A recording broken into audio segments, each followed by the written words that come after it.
Well, Zave, congratulations, mate. When you heard the news, what did you think? Oh, thank you. Yeah, no, it's pretty awesome, pretty good news.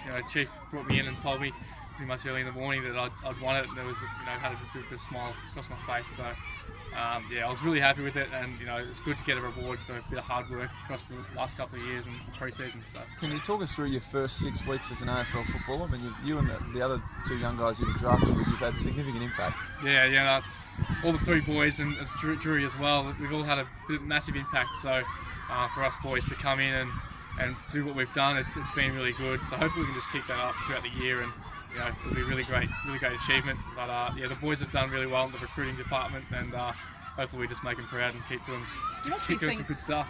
Sorry, you must be thinking this AFL cape are just slotting straight in nicely. Is it easier than you thought it might be? Oh, it's definitely not. It definitely wasn't easy, but it's been very nice to just kind of just slot in. So there's a nice spot there on the wing for me. So yeah, but it wasn't easy, but I'm loving it. So I'm just going to try and hold my spot for as long as I can. Do you think at some stage you'll get to a point where the body does need a week off? Oh, I think it probably comes for every athlete at some point of their career and some time of the season that they probably need it. I dare say that it'll probably be, we get that 4-day break off halfway in that bye round, so I think that's probably when my body will probably need it. I think it's designed probably to be halfway through the season, so I think that's probably when I need it. Pretty excited for Collingwood's probably one of the biggest challenges this year. Oh yeah, that's for sure. Big prime time Friday night. Magpies are in some good form, so yeah, hopefully we can get the job done and knock them off and show everybody where we're really at. So personally, who's helped you out, Zave, since you've been at the club? Who have you followed closely? So I've had my mentor Stevie Motlop. He's been fantastic with me, but also Travis Boak.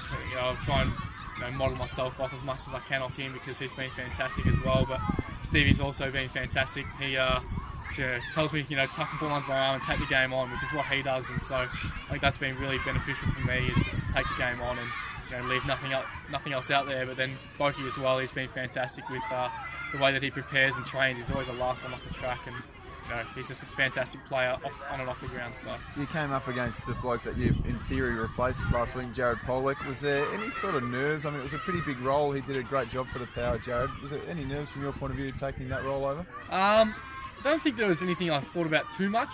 I just tried to get out there. I mean, obviously just play as well as I could anyway, because that's what I want to try and do. I didn't really give it too much thought, but I mean, it's obviously people would have thought, maybe it might be like that. But yeah, I mean, obviously you think it might be a little bit in the back of your mind, but yeah, probably not a whole lot of thought into it. Yeah. You talked about Motlop. Do you think that he's an obvious candidate to replace Robbie this week? Oh, he's been in some pretty good form, I think, at the Maggies, and I think there's quite a few players that have been really good in the Maggies. Our Maggies are going very well at the minute, so he would probably be a very good option. But there's also a few other boys that are being very good in there as well. Did you? Is this something you set your sights on at the start of the year when you knew you were playing game one to get a nomination during the year? It probably wasn't one of the first things. I probably just wanted to play as many games as I could first, and try and get as many wins as I could. But yeah, I think it's obviously it's a nice thing to get for a nice result to get for your hard work. So I think it's probably it's always nice to win it. So, yeah. And do you think Zach, the third of the trio, he's due as well? I think he's probably very close behind it. He's been very good for the whole 6 weeks, so I'm pretty sure he's not far away either.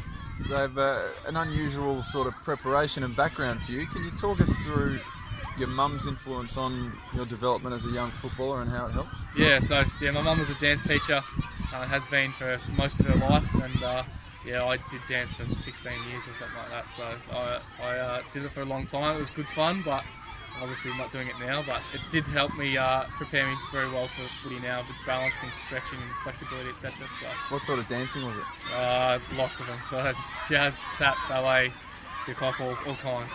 Too many of them. And it's paid dividends on the footy field? Yeah, and it has, being able to have a strong core, being able to build off that, blind turns and stuff, make you look pretty fancy out there as well. You get to practice that a lot in dance, so yeah. Hey, Zab, what's been the theme during the week, coming off that win? It was a nice win, but were there some things that need to be sharpened up as well?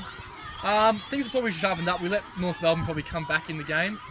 We were up by, I think, 40 points at some point during that last quarter or the start of the start of the fourth quarter. Yep. And we kind of let them back in. I mean, we did kick, I think, 2 goals 7 I think we kicked 2 goals 7 in the last quarter, so we didn't kick very accurately, but it might have been a different story. But I think we still have to just lock teams out. We've got to put the foot in the throat and really lock teams out and not let them get back into us. So I think it's probably something we should have to sharpen up on.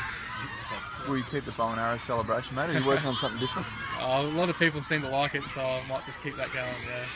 What is it about the three of you young guys, and Will as well, that you've played so well together? Like, you're sort of the talk of the AFL at the moment. Is it something to do with the club or the fact that the three of you spur each other on and encourage each other? I think it's probably got a bit to do with that, but I think it's also, I don't think it happens very often that three of their first picks and young guys get to play round one and then keep playing throughout the season. So I think that's probably got something to do with it. But I think it's also we're all, in our own rights, just playing good footy and holding our spots and adding a lot to the team. So I think that's probably got a lot to do with it as well. Is there a competition among you to get more possessions?